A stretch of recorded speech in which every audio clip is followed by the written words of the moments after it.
Chúng ngư là liệt sạ chiêng mùi rồi mốc taประเภทนะได้การชราญเชียงเกจุงงือเรียกสละนี่ได้ขมายยืงชราญนะให้ท่าจุงงือสละหรือก็จุงงือคือชื่อสละนี่คือเมียนชราญมุกนาบอมปอนคือเมียนประมาณเชียงมรอยมุกเชียงมรอยประเภทให้ขยมนั่งอธิบายในวิดีโอกลอยๆเทียบก็โดยวิดีโอนี้อันปีประเภทนิมวยในจุงงือเรียกสละนั่นนะแบบบอมปอนลบเมียนการเชียบโลบานศึกษาเรียนโซน ประกอบนับบอมโอนเมียนตำรงชราญแบบนี้ไอเมียนประเภทชราญแบบนี้ไอคือเวียคกนี้เวียเซ็งนี้ให้ได้การเลือสเตอร์ได้กรบไว้ในเลือรูปเรียงกายระบอมมนุษย์ยืงแต่งไม่จังจ้ะไอได้ยืงสควอทาพิเชิญจึงงือได้เรียกสละคือที่จึงงือได้การแต่เลือมนุษย์จ้ะบอมโอนมันประกอบเตวีไอการแต่เลือไม่ไหนแต่ตามประเภทในจึงงือได้เรียกสละอย่างนู้เมียนประเภทคละการเมียนแต่เลือมนุษย์จ้ะเมียนประเภทคละการเมียนแต่เลือกบม้าการเมียนแต่เลือโกนเขมรยังខ្ញុំនឹងធ្វើបទអត្ថាធិប្បាយជូនបងប្អូនហើយកុំឲ្យមានការយល់ច្រឡំបែបនេះទៀតកាលណាយើងយល់ច្រឡំបែបនេះគឺយើងអត់មានការថែទាំសុខភាពយើងអត់មានការពារសន្លាក់ទេបងប្អូនមួយចំនួនហាត់ប្រាណប្រេះផ្ដាស់ធ្វើឲ្យខូចសន្លាក់ធ្វើឲ្យឈឺសន្លាក់ធ្វើឲ្យរលាកសន្លាក់អីចឹងជាដើមបាទលោកតាលោកយាយដែលលោកមិនបានហាត់ប្រាណក៏វាបកទៅជាបញ្ហាជំងឺដូចគ្នាហើយខ្ញុំនឹងលើកជូនបងប្អូនពីព្រោះបងប្អូនដឹងហើយដែលខ្មែរយើងស្គាល់ថាជំងឺរលាកសន្លាក់នេះយើងច្រើនតែចោទថាវាឈឺសរសៃអីចឹងជាដើមហើយដែលយើងច្រើនតែពេលឈឺទៅទទួលទានទៅទិញថ្នាំលាបនៅឱសថដ្ឋានតែបងប្អូនស្គាល់ហើយគឺគេហៅថាថ្នាំសរសៃតែពិតវាមិនមែនជាថ្នាំសរសៃទេវាជាថ្នាំប្រឆាំងជាមួយនឹងការរលាកសន្លាក់នេះផ្ទាល់តែម្ដងហើយដែលយើងស្គាល់ជាងគេជាពិសេសបងដែលមានវ័យចំណាស់ខ្ទង់60ជាង70ជាងអីយ៉ាងជាដើមលោកស្គាល់ច្បាស់ហើយគឺពពួកថ្នាំកបាត់សកបាត់ក្រហមអីចឹងជាដើមបាទពពួកថ្នាំនេះឯងគឺសម្បូរណាស់ដែលបងប្អូនកាលមុនសម័យមុនប្រើសពថ្ងៃនេះក៏មានដែរប៉ុន្តែវាគ្រាន់តែបដូរទៅជាទម្រង់ផ្សេងហើយមានការលក់តាមអនឡាញមានការលក់តាមដើរតាមផ្ទះអីចឹងច្រើនបាទអញ្ចឹងសូមបងប្អូនមានការប្រុងប្រយ័ត្នហើយខ្ញុំមានពេលខ្ញុំនឹងហែកជូនបងប្អូនទាំងអស់អំពីចំណុចទាំងអស់ហ្នឹងហើយ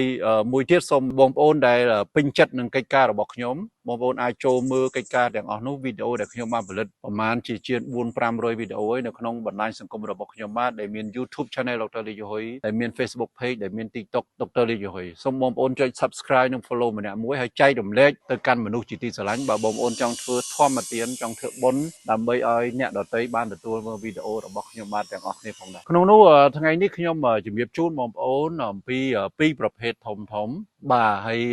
មានប្រភេទផ្សេងទៀតដល់ទៅ100នោះហើយយើងឃើញថាប្រភេទ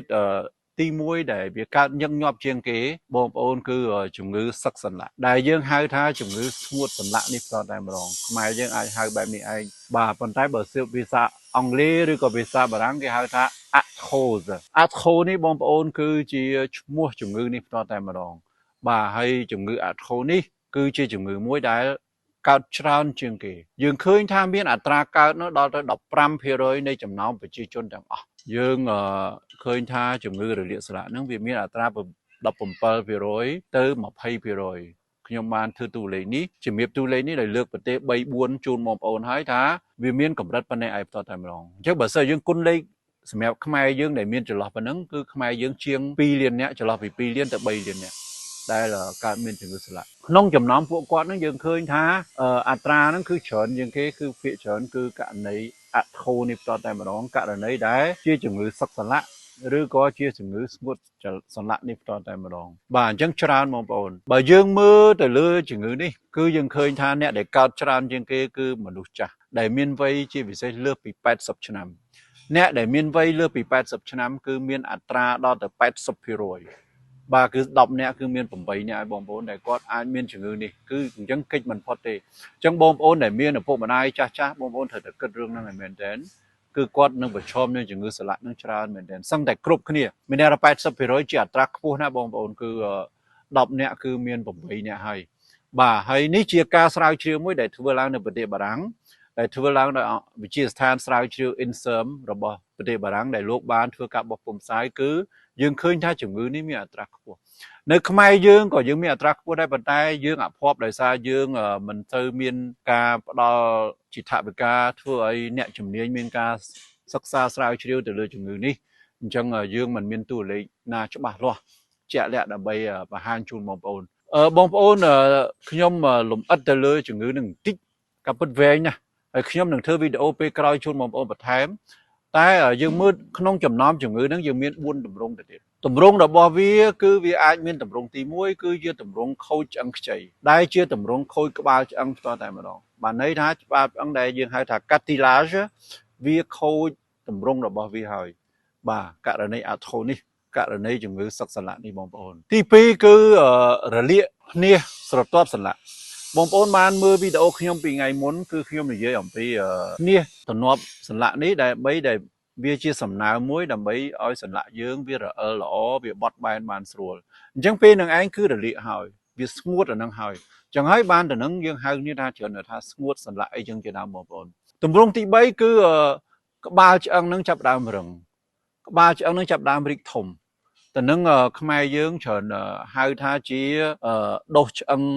សន្លាក់អីចឹងជាដើមគឺជាទម្រង់នៃការដុសឆ្អឹងវាអាចដុសនៅក្បាលជង្គង់វាអាចដុសនៅឆ្អឹងខ្នងឬក៏អីណាមួយបងប្អូននឹងអាចមានកើតនៅគ្រប់កន្លែងទាំងអស់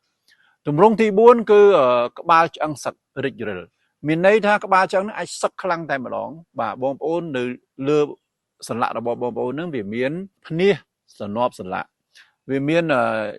កាត់ទីឡាវាមានឆ្អឹងខ្ចីបន្ទាប់មកវាមានក្បាលឆ្អឹងអញ្ចឹងក្បាលឆ្អឹងនឹងអាចចាប់ដើមស្រុតអាចចាប់ដើមសឹកអាចចាប់ដើមរិចរិលដូចគ្នានេះជាទម្រង់ដែលខ្ញុំលើកឧទាហរណ៍ក្នុងករណីជំងឺសឹកសន្លាក់ឬក៏ជំងឺស្ងួតក្បាលជង្គង់ឬក៏ស្ងួតសន្លាក់នេះផ្ទាល់តែម្ដងប្រកាសណាបងប្អូនមានច្រើនទៀត100ខ្ញុំមិនអាចរាប់អស់ទេពេលហ្នឹងកុំឲ្យវីដេអូវែងពេកខ្ញុំរាប់ជូនបងប្អូនក៏បានដែរប៉ុន្តែបងប្អូនអត់ចូលចិត្តមើលវីដេអូវែងយើងកុំរាប់អីច្រើនខ្ញុំរាប់4 5ទៀតជូនបងប្អូនដើម្បីឲ្យបងប្អូនមានជាគំនិតថាវាមានច្រើនបែបនេះឯងប្រភេទទី2គឺបងប្អូនគឺជំងឺរលាកសន្លាក់ច្រើនកន្លែងដែលភាសាបារាំងគេហៅថា polyarthrite rheumatoid បាទគឺជាជំងឺមួយដែលច្រើនកើតខ្លាំងមែនទែនទៅលើក្មេងទៅវិញបាទជាពិសេសគឺកើតទៅលើក្មេងអាយុចន្លោះពី15ឆ្នាំទៅ44ឆ្នាំហើយភាគច្រើនជាក្មេងស្រីទៅទៀតដោយសារអីដោយសារវាពាក់ព័ន្ធជាមួយនឹងប្រព័ន្ធការពាររបស់គាត់វាពាក់ព័ន្ធជាមួយនឹងអរម៉ូនរបស់គាត់ផ្ទាល់តែម្ដងខ្ញុំមិនលើកលម្អិតពេលនេះបងប្អូនវាអាចមានករណីថាមិនច្បាស់ប្រការណាមួយប៉ុន្តែខ្ញុំនឹងលើកជូនបងប្អូននៅពេលក្រោយហើយជារួមករណីបែបនេះយើងឃើញថាវាច្រើនកើតដោយសារប្រព័ន្ធរាងកាយរបស់គាត់ប្រព័ន្ធការពារនៃរាងកាយរបស់គាត់ឆ្លោះគ្នាគឺវាយសរីរាង្គរបស់គាត់ដែលយើងហៅថាជា maladie auto-immune គឺជាជំងឺស្វ័យប្រព័ន្ធការពារបាទជំងឺស្វ័យប្រព័ន្ធការពារនេះមានន័យថារាងកាយរបស់យើងវាមានការកើតជាប្រព័ន្ធការពារហើយវាទៅបំផ្លាញសន្លាក់នោះផ្ទាល់តែម្ដងអានឹងហើយដែលយើងហៅថាជា polyarthrite rheumatoid នេះជាពាក្យបារាំងបាទនេះជាប្រភេទជំងឺសន្លាក់ទី2ដែលកើតញឹកញាប់ផងដែរប្រភេទទី3បងប្អូនគឺជាប្រភេទពពួកប្រគ្រីវគឺពពួកដែលខ្មែរយើងហៅថារលាកសន្លាក់បែបប្រគ្រីវយើងហៅថាប្រគ្រីវហើយដែលភាសាបារាំងគេហៅថា gut ហើយអង់គ្លេសយើងហៅថា gout អីចឹងជាដើមបងប្អូនឬសេដូចគ្នាបើក៏អានខុសគ្នានេះគឺខ្មែរយើងស្គាល់ភាគច្រើនថាវាកើតឡើងដោយសារការលើសអាស៊ីតអ៊ុយរិកដែលកើតឡើងដោយសារយូរិកអាស៊ីតហើយខ្ញុំបានធ្វើវីដេអូនឹងហើយបងប្អូនទៅមើលនៅក្នុង YouTube Channel Dr. Lee Hoi Facebook Page ហើយនៅ TikTok Dr. Lee Hoi ទៅមានតាក់ទងជាមួយនឹងវីដេអូតាក់ទងជាមួយនឹងអាស៊ីតអ៊ុយរិកនេះឬក៏យូរិកអាស៊ីតនេះតើពេលលើសនឹងវាយ៉ាងម៉េចមានបញ្ហាបងប្អូនទៅមើលឡើងវិញហើយជារួមយើងឃើញថាករណីហ្នឹងគឺច្រើនតែមានការរលាកឬក៏មានការហើមសន្លាក់ហ្នឹងប៉ោងសន្លាក់ហ្នឹងនៅកន្លែងណាមួយទេជាពិសេសគឺប៉ោងនៅមេជើងផ្ទាល់តែម្ដងបងប្អូនដែលច្រើនជាងគេបាទហើយបើវាកើតតែសន្លាក់តែមួយករណីដែលកើតតែមួយហើយឈឺឲ្យបាត់ចឹងវាអាចអាហ្នឹងគេហៅថាករណីប្រគ្រីវបាទមិនមែនជាករណីរលាកសន្លាក់ច្រើនកន្លែងដូចខ្ញុំជំរាបជាករណីទី2ទេករណីនេះយើងឃើញថាវាអាចកើតដោយសារអីអាស៊ីតអ៊ុយរិកប៉ុន្តែវាមានករណីច្រើនណាបងប្អូនអាស៊ីតអ៊ុយរិកគេប៉ាន់ស្មានថាប្រហែលជា10ទៅ20%ទេដែលបណ្ដាលឲ្យកើតជាប្រគ្រីវនេះផ្ទាល់តែម្ដងវាមានមូលហេតុផ្សេងទៀត80ទៅ90%ទៀតគឺមូលហេតុផ្សេងប្រភេទជំងឺរលាកសន្លាក់ទី4គឺជាជំងឺរលាកសន្លាក់ដោយសារមេរោគដែលភាសាបារាំងគេហៅថា arthrite septic ឬក៏ arthrite infectieuse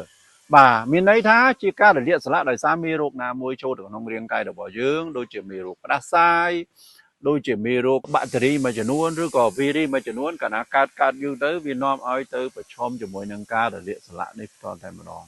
បាទនេះជាករណីដែលរលាកដោយសារមេរោគករណីទី5បងប្អូនប្រភេទទី5គឺពពួកrheumatoid psoriasis បានន័យថាជាពពួករលាកសន្លាក់ដែលវាបណ្ដាលមកពីជំងឺសើស្បែកម្យ៉ាងគេហៅថា psoriasis គឺនឹងខ្មែរយើងស្គាល់ច្បាស់ណាបងប្អូនគឺយើងហៅថា rheumatis បាទខ្មែរយើងហៅច្រើនហៅថាជា rheumatis បានន័យថាជាពាក្យបារាំងប៉ុន្តែបើពាក្យពេញរបស់បារាំងគេហៅថា rheumatis psoriasis បាទអញ្ចឹងបងប្អូនខ្ញុំនឹងលើកជូនបងប្អូនម្ដងមួយមិនហ៊ានលើកជូនបងប្អូនច្រើនទេដោយសារវាវែងពេកបងប្អូនណាបាទអញ្ចឹងសូម slash វីដេអូនឹងប៉ុណ្ណឹងសិនសូមបន្តតាមដានជាមួយនឹងខ្ញុំបាននៅវីដេអូថ្ងៃស្អែកជាបន្តទៀត